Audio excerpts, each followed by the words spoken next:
वांद्र्यामधल्या गरीबनगर भागामध्ये अतिक्रमणावरील कारवाईच्या वेळेला मोठा तणाव निर्माण झाला। जमावाकडून कारवाईला विरोध करत पोलिसांवर मोठ्या प्रमाणात दगडफेक करण्यात आली।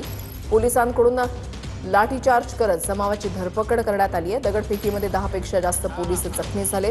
दगडफेक करणाऱ्यांवर पोलिसांकडून गुन्हे दाखल करण्यात येणार आहेत। तर दगडफेक करणाऱ्या 7 लोकांना ताब्यात घेतल्याची माहिती पोलिसांनी दिली।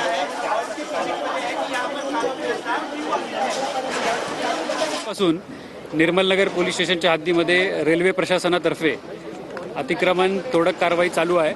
काही समाजकंटकांनी त्यावर जे डिमोलिशन स्क्वॉड आहे आमचं त्याच्यावर दगडफेक करण्याचा प्रयत्न केला। त्याला मुंबई पोलीस दलाने ॲप्रोप्रिएट बळाचा वापर, योग्य बळाचा वापर करून त्या लोकांना पांगवलेला आहे। जे समाजकंटक आहेत त्याच्यातली 7 लोकांना आम्ही ताब्यात घेतलेला आहे। त्यांच्यावर गुन्हा दाखल करण्याची प्रक्रिया चालू आहे आणि असा जो कोणी प्रयत्न करेल त्यांच्यावर अतिशय कडक कारवाई मुंबई पोलीस दलातर्फे करण्यात येईल।